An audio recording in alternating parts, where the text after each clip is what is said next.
Let's get salty!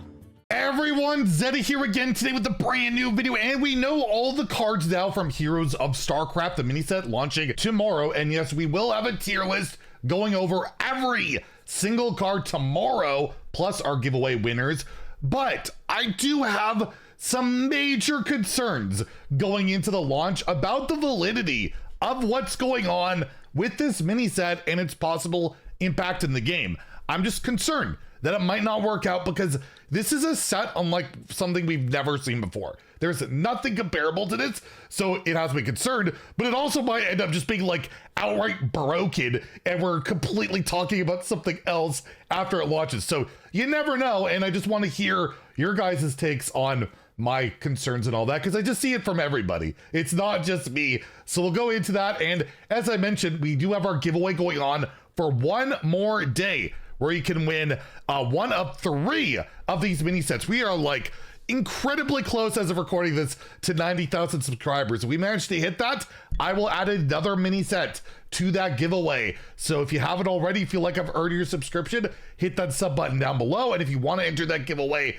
like and comment the video in the description below, the one with that thumbnail over there. So yes, the mini set launching tomorrow with bonus cards compared to normal, right? There's 49, but that's kind of almost an issue, is when I take a look at the Heroes of StarCraft mini set, it is something we have never seen before, where they've already made like this rule saying that you can't like discover other faction cards and stuff if it's like you don't have a StarCraft faction in your starting deck, because if you discover one of those cards, it's nearly useless because of how narrow and parasitic this entire set is, which is what I'm concerned about, is how narrow and parasitic this set is. Basically meaning the cards are incredibly unique and only really work with each other. And let's just take an example with Death Knight, right? You have your Zerg minions, which means the minion has to have the Zerg faction tribe on it, and there's only, that's only in this mini set. There's not going to be future cards added in other expansions. It's limited to the set. So, for example, Zergs, they really want to flood the board. It's about swarming the board is what Zergs is all about. Well, how many Zerg minions can I put into my deck if I'm playing Death Knight? Well, we have Viper, which really requires other Zerg minions on the board to be good. We have the Infestor, which requires me to have a lot of other Zerg minions to really utilize that buff. We have the Baneling Barrage, which can get me 2 Zergling minions. So we're up to like 3 separate ones. And then you look at the neutrals, right? You look at the neutrals, how many minions do we have to work with? We have Zergling, which seems like a good card. We have the Brood Queen, and we have the Location. So we have like about a third of the deck we can fill, but that's to say we really want to run all these cards, because Brood Queen doesn't do much on its own. It's like a bit of a value generator. Zergling definitely needs to get buffed up to be good.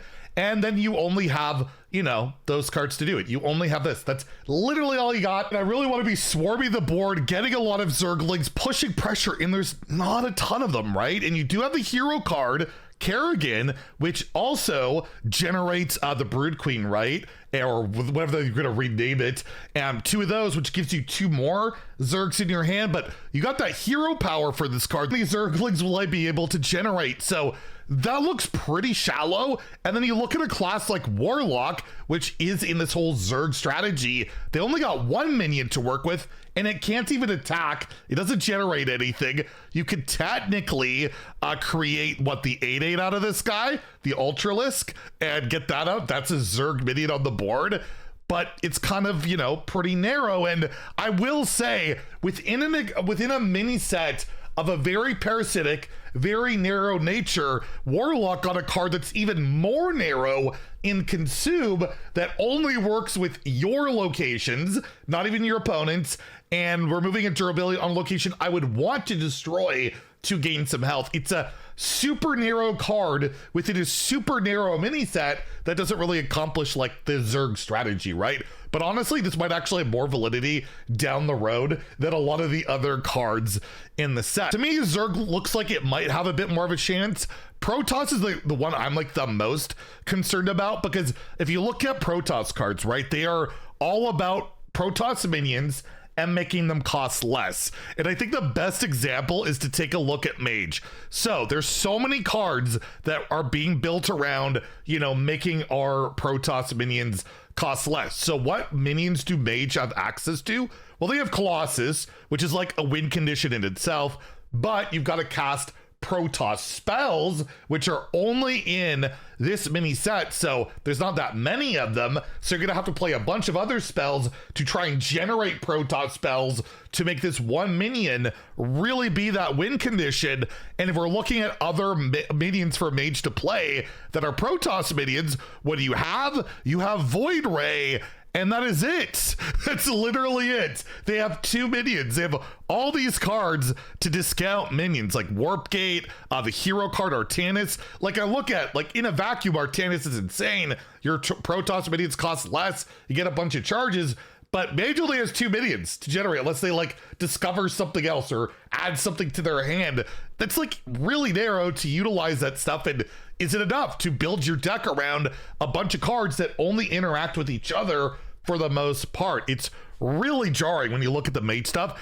That's why I, unironically, as much as I like to meme on Priest, I think Priest looks the best because Priest synergizes just well with their own Priest cards. Sure, Mothership, get those Protoss minions. You really want to discount that, but once you can easily tutor, right? Creation Protocol. There's other cards like that. You can Power Chord Synchronize. You can copy this up as well with the new 1-mana spell, right? Hallucination.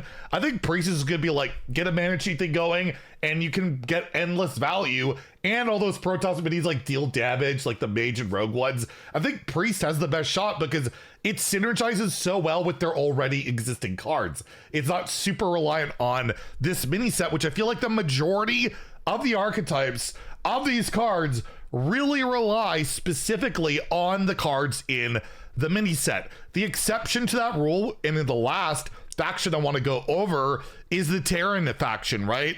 The whole starship pieces. Each class from that faction, all 3, get a starship piece. But there's already 2 neutral ones, right? These factions have the benefit of having more support to work with. They already have, was it the 4-mana taunt, the gives the armor. You've got the 2-mana mini bot. I can't remember the names, I apologize. Or the Exodar, right? That they already got some support out there. There's already cards.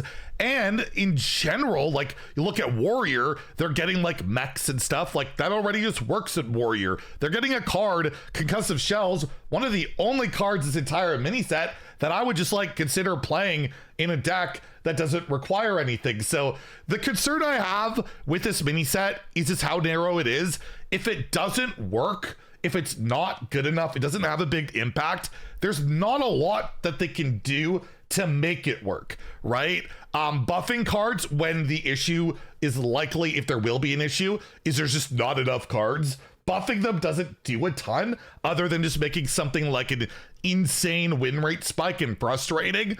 And another issue again is just there's no cards coming that will really help out unless they're making more Protoss cards or Zerg cards in the future. For the most part, these cards rely on each other, and we've seen parasitic packages so often in Hearthstone lately that it creates a lot of dead cards that don't see a lot of play, where the cards that are really good in a vacuum, they're really good on their own. Like again, I gave like Artanis like a 5, and in tomorrow's tier list video, it's probably getting an S, but if the support, it doesn't work well enough with everything else, it's a pretty useless card. You do get 2 charges, which is nice, and a new hero power, so maybe it's worth running on its own, but for the most part, it really needs to work with that Protoss stuff. Although I will say an exception is Kerrigan. I just think getting that AoE, the bodies, the value, you probably could play this card regardless in a ton of decks. At least the hero cards have that going on, although I don't know if Jim Raynor will really be worth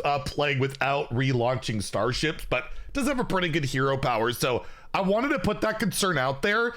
before that mini set launches, because there's a lot of chatter about like, this mini set's terrible. How did Zeddy give Grunty a 4? I legit think this card could be good, but honestly, it's a card that I just think is rad and well designed, and I'll talk about it tomorrow. I want it to be good. I actually don't think it'll be good. I'm really sad about that. I'm just hyped about it, but like, imagine these type of cards were good in Hearthstone. Wouldn't Hearthstone be a lot more fun if this is a good card in Hearthstone? That's kind of how I'm thinking about it, but overall, I don't want to doomsay before a mini set comes out, but I did want to put those concerns out there. I'll just leave off with Hunter's the ultimate example, where Hydraulist, right, requires other Zerglings to be good. Roach requires other Zerglings to be good. And Evolution Chamber requires other Zerglings to be good.